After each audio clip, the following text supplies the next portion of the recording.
好，来各位同学，大家好。那我们上个单元我们讲完了这个例句还有我们的杠杆原理。OK， 那接下来呢这个单元我们就来跟大家讲一下这个简单机械。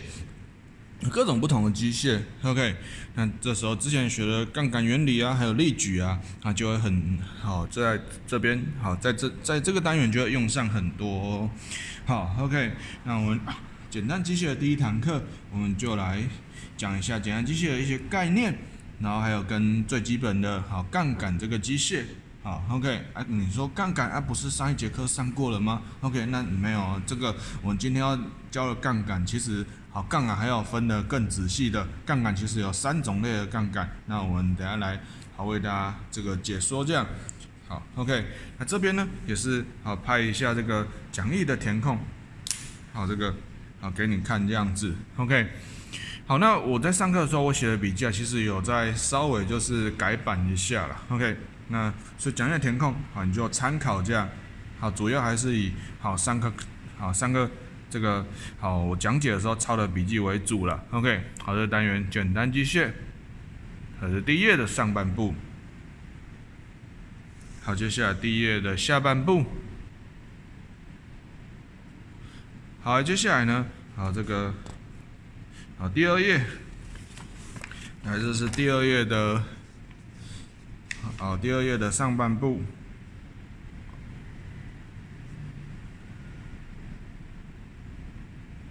好，来，那这是第二页的下半部。好，那接下来呢，这是第3页。好，第3页，第3页的上半部。好，那你自己就要抄笔记的，要写这个的就自己按暂停这样，因为这个是第3页的下半部。好，那接下来呢，我们再翻过来，看一下，那这个是第4页，第4页的上半部。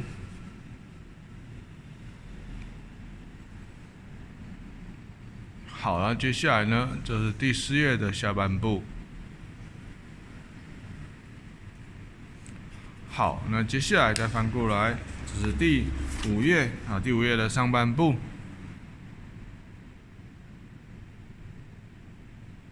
好 ，OK， 好，接下来呢，这是第6页，第6页。好来，那接下来呢，第7页，第7页，这单元内容比较多一点。好，第7页。好了，接下来就是第8页，第8页齿轮，这个是课外补充。好，这个会考，不会考这个，段考也不会考，这是多的补充的，自己斟酌，斟酌就是补充知识这样。好，那下半部。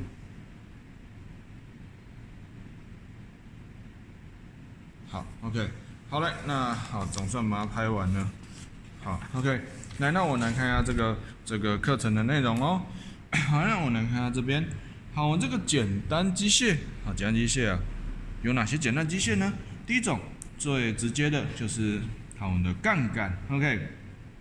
好，那还有哪些呢？还有这个那个轮轴。好 ，OK， 轮轴是什么？那比如说你开门的时候有时候会开那个喇叭锁，你看旋转喇叭锁就能把你的门打开。喇叭锁的话呢，它是一个轮，就是这个轮轴的构造，它是有一个轮，大圈的轮和里面的转轴，小轴，把它构成的。OK， 还有哪些呢？还有那个滑轮，定滑轮、动滑轮，不知道你有没有听过？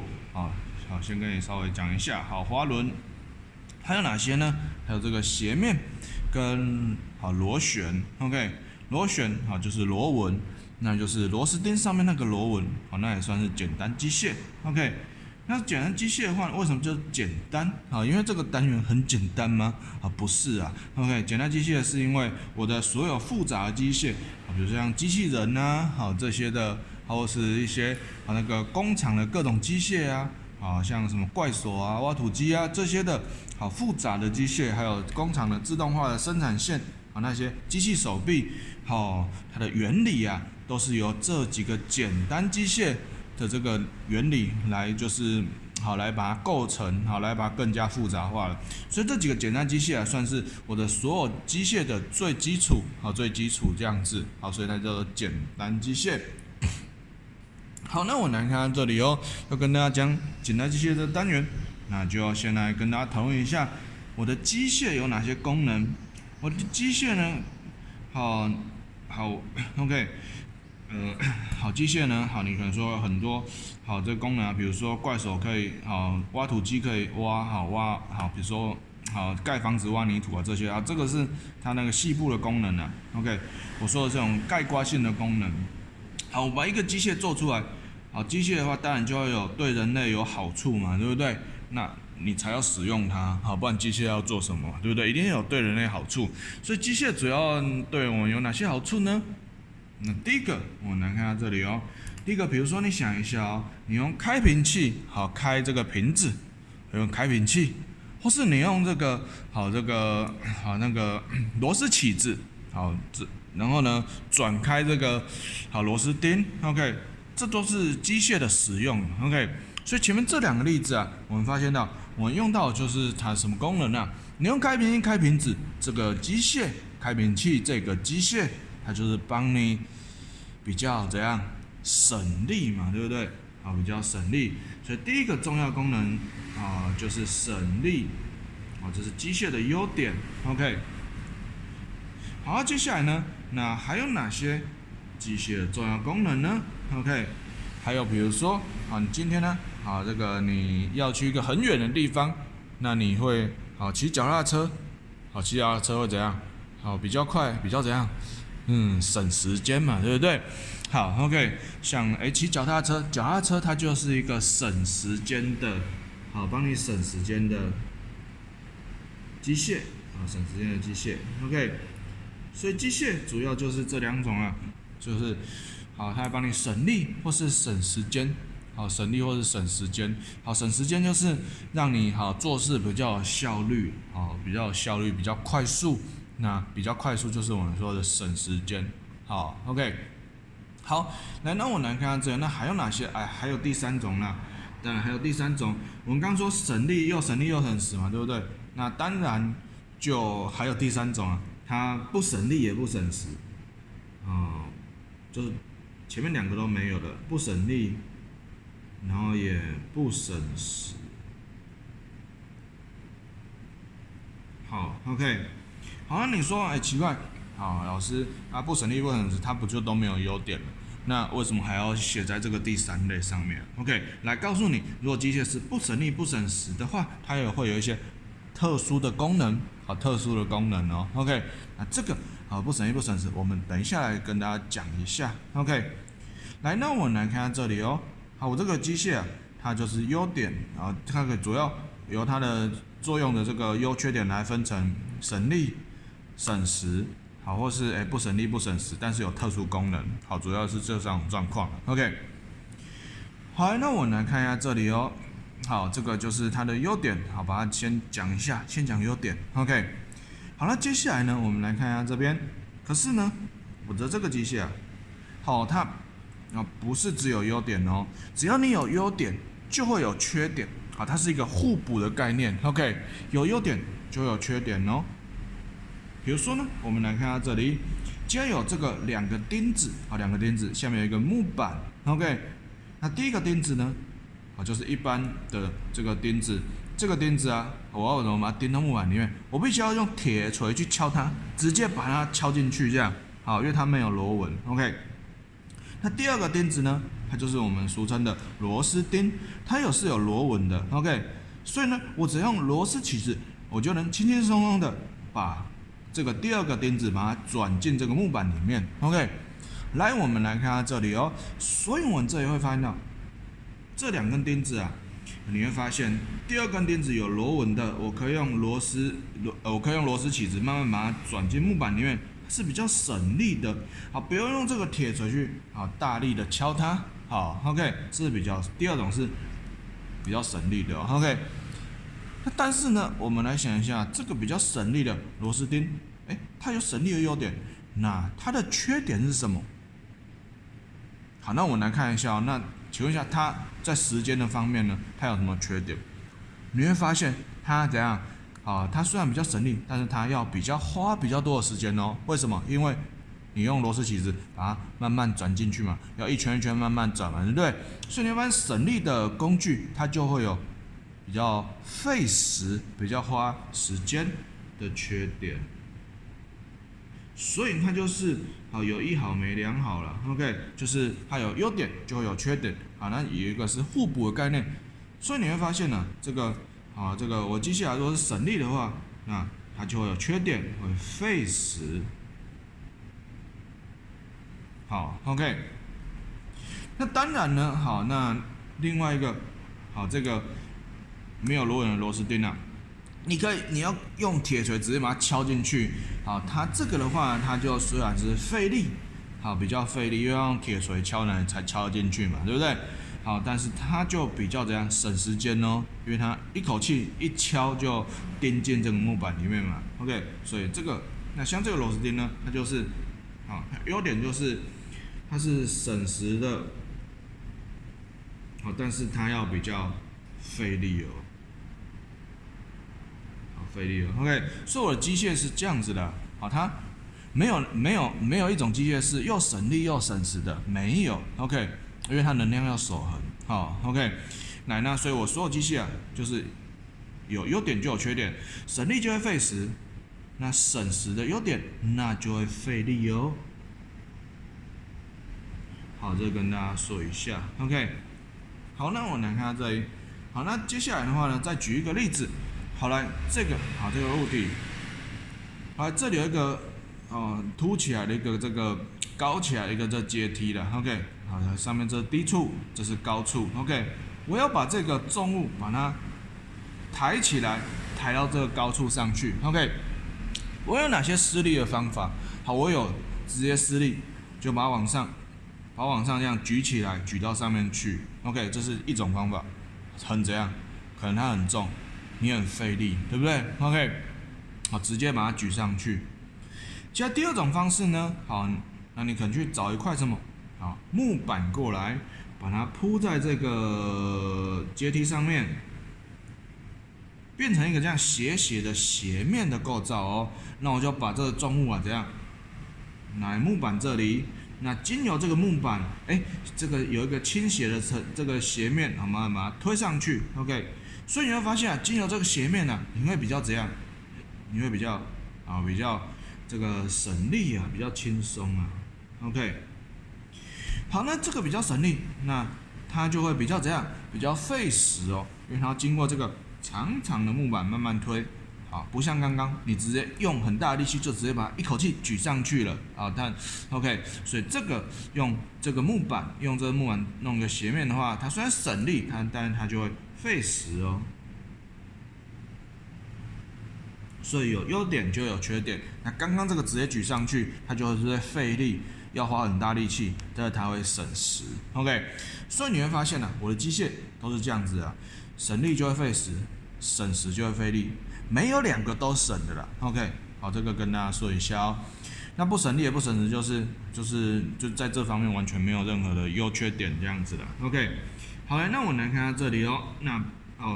那这个第三个，好，我等下再讲一下第三个。好，所以说你会发现我这机械有优点就有缺点，省力就会费时，那省时就会费力。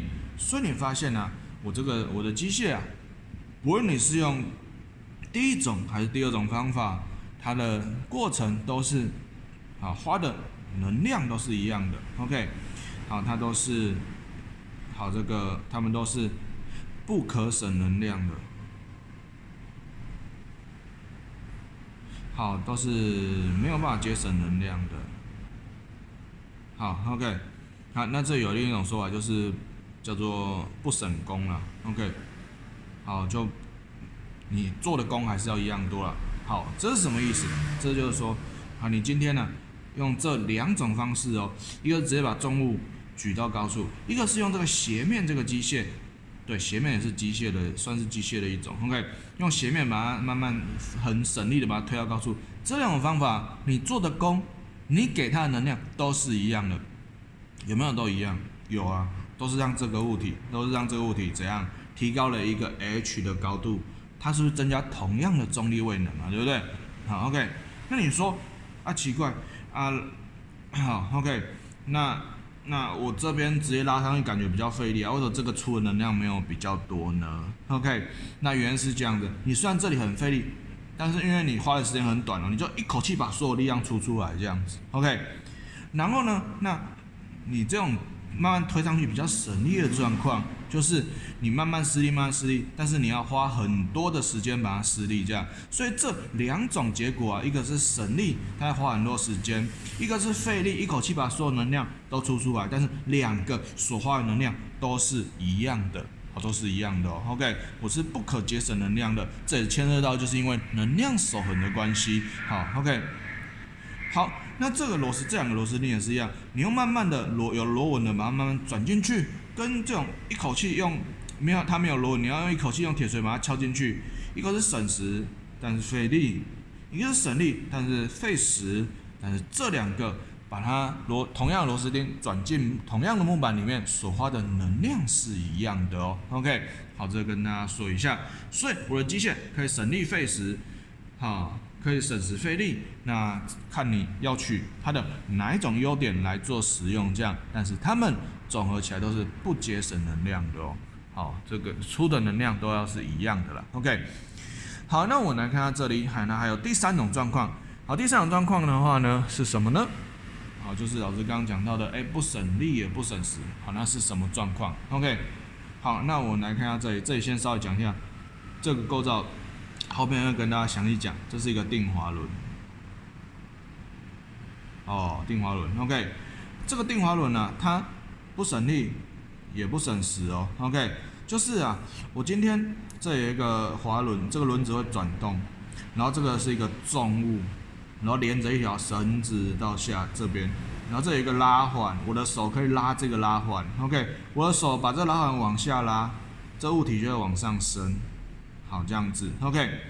然后呢，我的这个物体的重量如果是 W 的重量的话呢，那我今天我这里施力往下拉，我的这个施力也会和物体的重量会怎样？会一样 ，F 会等于 W， 就是没有省力也没有费力，你施的力量就和物重一样了，没有省力也没有费力 ，OK。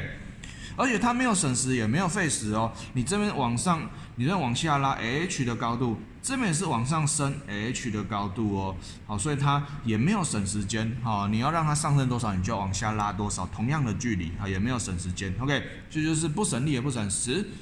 那但是这个定滑轮它有什么优点呢？好，它有一个它特别的优点就是它可以改变施力方向 ，OK， 就是呢，我今天这物体我要把它往上升上去嘛，对不对？可你有时候像这种状况，你往上把它举起来，这个不好施力啊，好，对不对 ？OK， 所以我就装了这个定滑轮，让我施力可以改成往下拉 ，OK， 你往下拉，可物体却上升了，这个就是改变施力方向 ，OK。你如果说往上拉的话不好施力，你就装这个定滑轮，你就可以往下拉，但是能让它往上升呢，这就是所谓的改变施力方向 ，OK。好，这个所以不省力。不省时，好，它有其他的优点，好像这个就是改变施力方向，好，改变施力方向，好，这个跟大家说一下哦，好，这个是，好，这个改变施力方向，好，这个是像这个了 ，OK， 好，就区隔一下。好，那我来看下这里哦。所以说的话呢，那接下来我们就来看一下。所以我画一个这个机械的这个能量简图啊。OK， 我机械不能节省能量啊，它只是用来传递能量。OK， 比如说呢，我的人施力，人做功，然后把这物体推上去，让物体这个能量增加。OK， 它过程是这样。好，这个机械就是这个斜面嘛，对不对？来，我这个一台机械，然后在这边，这是机械 ，OK，机械是一个用来传递能量的 ，OK， 好，能量就是从机械进去，然后再从另一边出来，然后给物体能量，这样 ，OK， 所以能量图画出来大概是这样的，好人，好施力，好做工 ，OK， 那可能你给机械能量 ，OK， 好，比如说这个就是这个滑轮嘛，你人施力拉这个滑轮的绳子。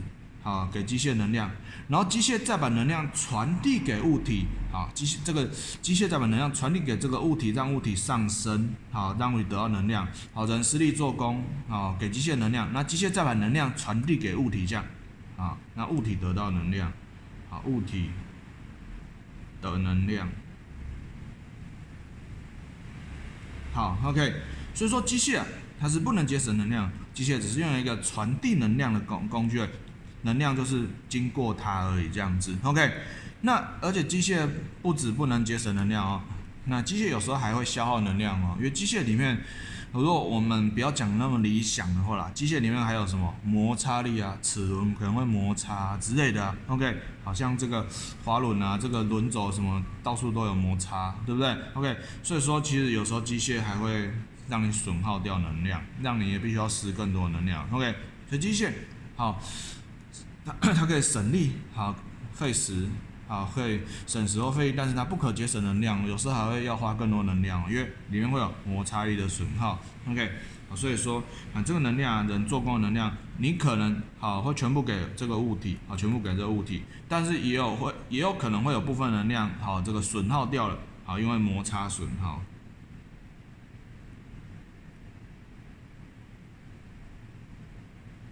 好，这个摩擦损耗掉一些能量，这样子。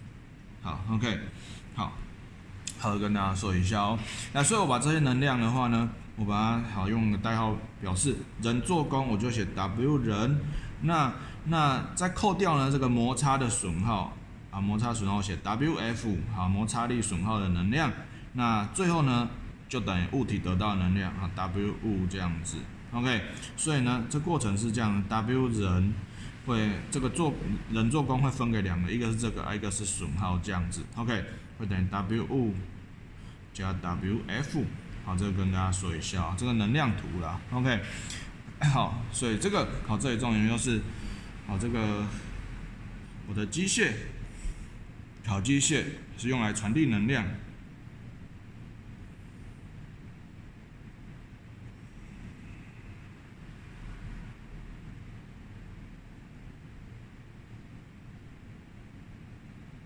它是用来传递能量的，然后无法节省能量，无法节省能量。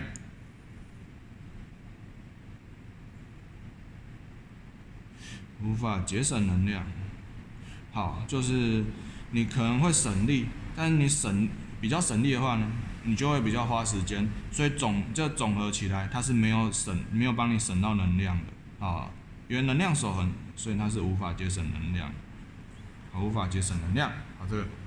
跟大家说一下哦，那无法节省能量有另外一种讲法，就是不可省工啦，不可省工，做工 ，OK。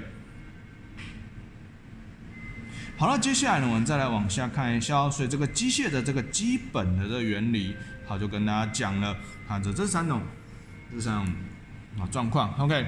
接下来呢，我们就来仔细介绍一下，这个各种不同种类机械哦。那这一课我们把杠杆稍微讲一下。那杠杆是什么？杠杆我们上一节课讲过了嘛 ，OK， 所以这边大略的跟大家提一下，好 ，OK。杠杆有3个种类，第一种类就是我们之前学的杠杆，就我的支点在中央的杠杆 ，OK， 就是一般的你看到的跷跷板它的支点在中央，这个支点，好，那这个当然就是我的转轴嘛，对不对？好，那我的手的话呢，我手把它施力。好，这个你会发现这跷跷板我手的施力 F， 把它往下压，物体就会上升就能把这个物体举起来 ，OK， 所以施力 F， 那这个就是我的抗力 W， OK， 好，把它写清楚，这是施力，然后呢，这是施力，然后这个 W 呢 ，W 就是我要抵抗力量，好，就是抗力，好 ，OK。那当然呢，这边就会有施力臂跟抗力臂嘛 ，OK。那施力臂呢，就是这一段支点到施力的距离，那我就用 D1 表示这是施力臂。那另外抗力臂呢，我就用 D2 表示，好，这是抗力臂。好，这个我们之前讲过了哦。OK， 来，那请问一下，这种支点在中央的杠杆，你觉得它是省力费时还是省时费力的？你觉得它是哪一个？好，答案是都有可能。好，知道吗？都有可能。OK， 好，你今天呢，你这杠杆呢，如果这个施力臂，这个施力臂 D1 比较长，好 ，D1 比较长，就是我的 D1 大于 D2 的话，这个杠杆就是怎样？就是比较省力嘛，对不对？好，比较省力，好的一个杠杆。OK， 好，接下来呢，好 ，OK， 那省力，好，那它就会费时，好，费时。OK， 那接下来呢，那如果说我的抗力臂比较长，好，如果是反过来 D2 大于 D1 的话呢，它就会是费力，但是它会省时的。好，就跟大家说一下哦 ，OK。那当然，如果说呢，那这个好，这个 D1 等于 D2 的话，两个相等的话，那就是就是不省力也不省时，就都一样啦。好 ，OK， 好，就跟大家说一下哦。好，那我来看下这里哦。那我这里稍微用这个第一个来讲一下。好，这个如果我的施力臂比较长的话，它会省力嘛，对不对？那它会费时。好，这里讲的费时是什么意思？好，跟大家稍微讲一下。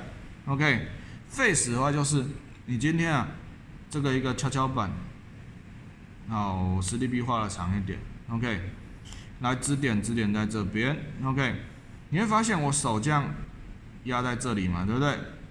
然后这个物体在这边 ，OK， 你会发现我这两边这边比较长嘛，对不对？这边比较短，所以我在压的时候，我这边压下来这个幅度我要压下来很多，我要压下来很多，那这边才会上升一点点哦，好，知道吗 ？OK， 因为这边比较长，这边比较短的关系嘛，所以这边因为我要压下很多，这边才会上升一点点，这就是我们讲的费时啦。好，费时 ，OK， 操作你是要做比较大的动作，这边才会上升一点点 ，OK， 所以我们的施力臂比较长的杠杆，它会省力，但是它会费时，好，这边只上升一点点，它会费时，好，它会费时是这个意思哦 ，OK， 那当然如果是省时费力的话呢，这个第二个也是同样的，好，这个状况，好，那你就以此类推一下。好，那我这边的话呢，好，就是跟大家讲一下。那所以说的话呢，我们这边也是要把这杠杆原理写出来。如果这个这杠杆达到平衡的时候呢，那我这个达到平衡的时候，达到平衡的时候，那它就会符合杠杆原理嘛，那就是施力乘上施力臂，这个 F 乘上 D1。好，那要等于另一个方向的力矩抗力乘上抗力臂，好，这 W 乘上 D2，W 乘上 D2， 好，这样子 ，OK， 所以平衡时就要符合这个式子了 ，OK， 好，这个好，就是你恰好所谓的就是恰好可以把这个物体抬起来，这就是我们说的平衡时 ，OK， 好，平衡时，那你这样就可以把你的施力算出来这个 F 移项一下 ，F 等于 W 乘以D2， 然后 D1 这样，你就可以算 F 之类。好，这个 OK， 不是重点是这个式，重点是上面这个式子。OK， 达到平衡，我们说恰好可以把这个物体抬起来，注意这个词哦，恰好可以把这个物体抬起来，就是会符合这个这个状况，因为它恰好达到平衡。好 ，OK。好，那我来看下这里哦。那第三类杠杆跟大家举例一下，使用中有哪些东西呢？好 ，OK， 第一个是钳子，老虎钳。尖嘴钳，有没有看过 ？OK， 它是不是支点在中间？是嘛，对不对？支点在哪里？这个就是支点，可以吗 ？OK， 那手你是握在这个把手嘛，对不对？所以这个是施力臂，或者 D1。然后呢，抗力臂是什么呢？抗力臂那就是这夹物体嘛，抗力在这边，所以这里就是抗力，好，这是 D2， 好 ，OK。那当然，这施力臂抗力我大致化一下，你只要知道它谁比较长，谁比较短就好了。OK， 所以这个老虎钳它是一个省力的，装置，省力费时。OK， 因为你会发现它这个施力率比较长嘛，对不对？好 ，OK。那什么时候呢会是省时但费力的呢？有一种东西叫做人家缝衣服的裁缝师啊，修改衣服有没有看过？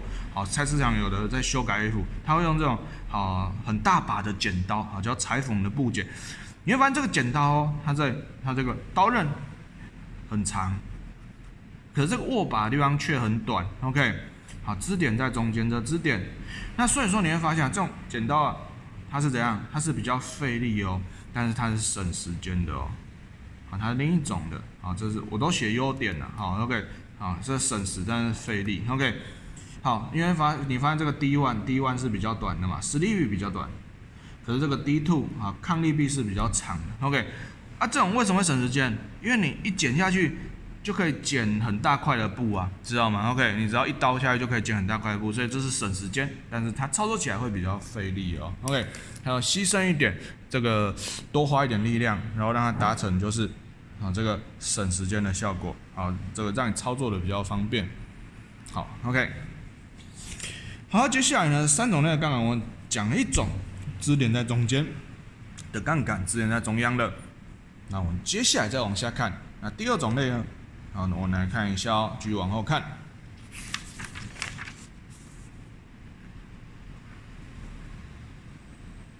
来，第2种类的话呢，好，就是那刚支点在中间嘛，那现在改一下，换成这个什么抗力在中间，好，知道吗 ？OK， 好，这里就是这样子啊。来，我这个物体重物，好，挂在这边，好，来，这个是支点。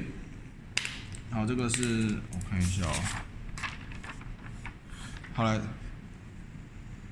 好，这跷跷板会很降哦。来，这个是支点，好的支点 ，OK。然后这是跷跷板杆子，重物挂在中间，这是 W 来抗力，好在中间 ，OK。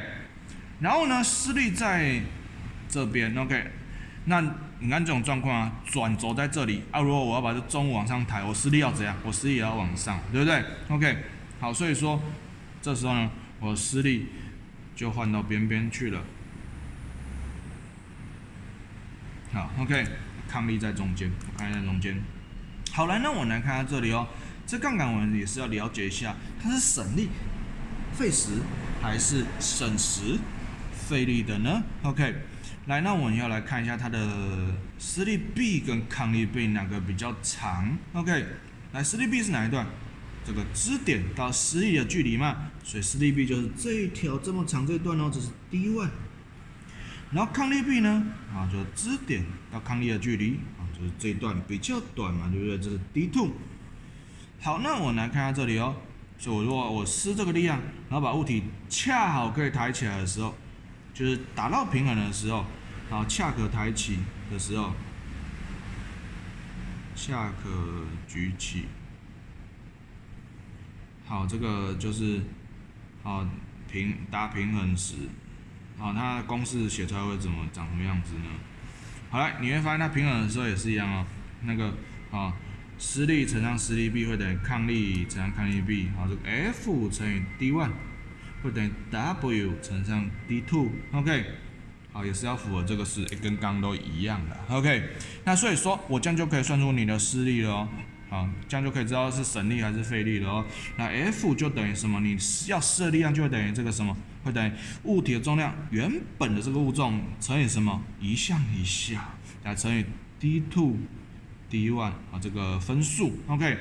那我来看到这里哦，那你会发现我这个施力臂比较怎样？比较长嘛，所以这个分母比较大，分子比较小，对不对？这个乘起来你会发现这会变得怎样？ W 乘上这个会 W 物体的重量乘上这个分数会怎样？会变小嘛，对不对？所以说我的 F 会等于这坨东西哦，所以 F 会比原本物体的重量 W 还要小。好，这个 F 算出来之后会比原本的这个物体 W 还要小，对，因为这个分数是一个，比如说是像分母比较大，比如像1/2啊、1/4啊、1/5这种东西啊，这 W 乘以1/5，那 F 等于1/5 W。F 不是变小嘛，对不对？所以这个 F 这个力量这是一个省力的装置哦。OK，好，那其实呢，好，你这里算那么多，其实你只要看，它施力臂比较长嘛，所以它是比较省力的嘛。好，这样用观念来想也可以这样子。好，跟大家说一下哦。好，当然的话，它是省力，那缺点就会是费时，好，费时。OK， 那为什么？因为你要把这个物体举起来嘛，你手在边边，转轴在这里嘛，手在边边施力，这里动的幅度就要比较大，所以它是费时。好，这样子哦。OK， 来，好，这是这种类的杠杆。好，那我来看下这里哦。那所以这个杠杆的话呢？生活中有哪些东西啊？是用到这个杠杆的，比如说像订书机，订书机有没有？订书机转轴在这里，这是支点，然后我的手呢，手施力在，手的施力在这边哦，这样压下来嘛，对不对？所以施力臂是哪里呢？